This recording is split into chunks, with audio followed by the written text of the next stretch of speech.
Okay, in here I have a cup of water, which is 225 millimeter, right? It's a 225.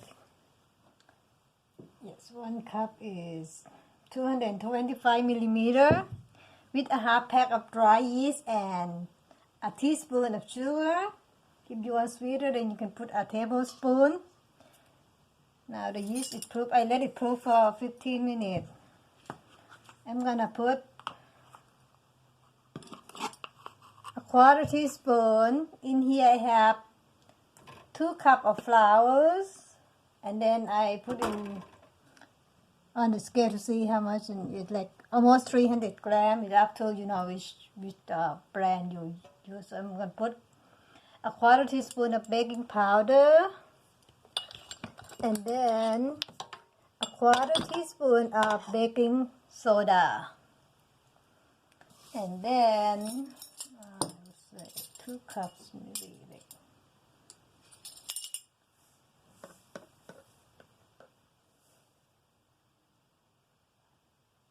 A half teaspoonful. Sorry. Okay, so in here 2 cups of flour, a quarter teaspoon of baking powder, a quarter teaspoon of baking soda, and a half teaspoonful of salt. I'm going to sift them in here.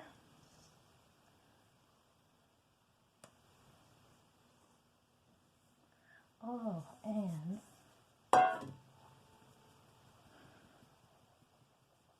this is like a easy recipe for the college, so any college kid can do it.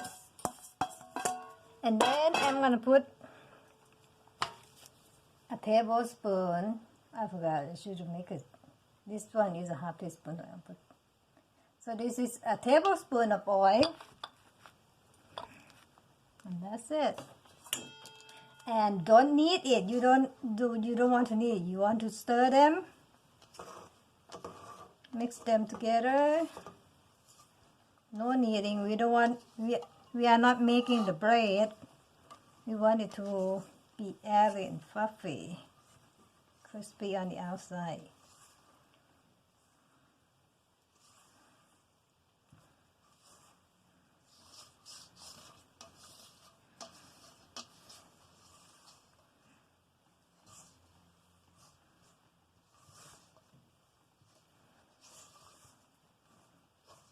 Okay, and it looks like it's very sticky, but it's okay, that it's supposed to be. Okay, but not too watery. Okay, that's all. Just stir it. You don't want to knead it. That's all you need to do. And this the dough would look like. Then you just cover it with plastic wrap. If you like me that live in right now winter, just leave it. Like you make in the morning, leave it for the afternoon, or you make it at night, leave it on the counter until morning, and it will be ready to fry. Or if you like want to eat it sooner than that, you could, as soon as it double, and then that's it. You can fry it.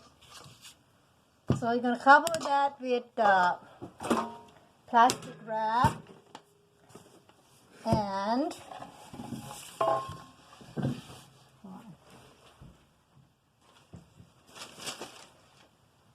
this one I made before, so it already rise. So, and we don't want to knead it. We don't want to knead it down, and we don't want to do anything with it. All we got to do, put the flour on the surface, and you're gonna just scoop it out, and it will flat down by itself. Just remember, you don't need it. You don't need the dough. See, it just come out like that.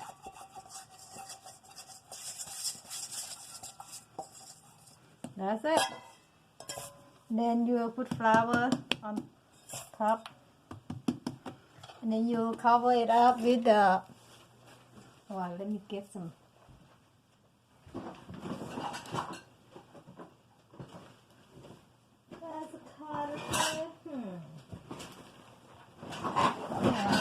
Where's the dough cutter?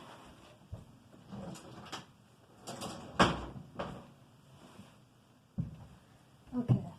So after it rise, no, it double, then it's ready for you to fry. You maybe let it rest for another 10 minutes or something, and then you're gonna cut it. No, where's my cutter? So I'm gonna use this. See, you don't need to knead it, okay? I should have a knife. Then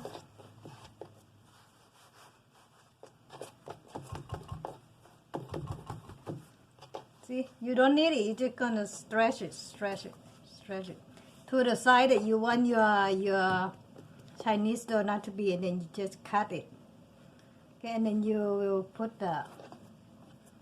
Okay, so this is what you need to do. Let me see.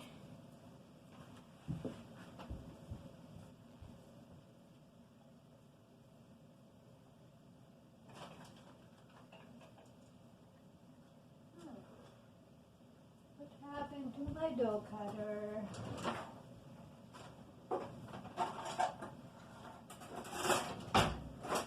Oh dear, no, that's my dough cutter.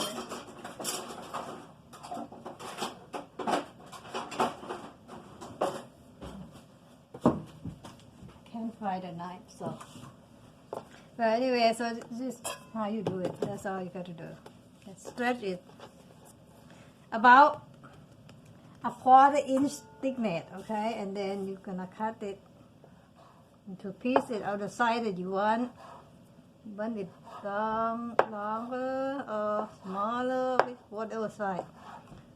Okay, so that's what you're gonna have. Look, and then you will put a little bit water on one piece, and you will stack it together and then fry. Don't cut too much at a time, just enough for fry. Otherwise, the dough will dry up. And then you put it after you fry it.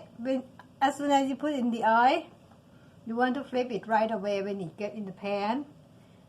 And then after it kind of expand in the pan, stop, flip it. Otherwise, it will come apart. Make sure that you have enough oil, plenty of oil. Don't be stingy with oil when you fry ปาท่องโก Okay? That's how you make the dough.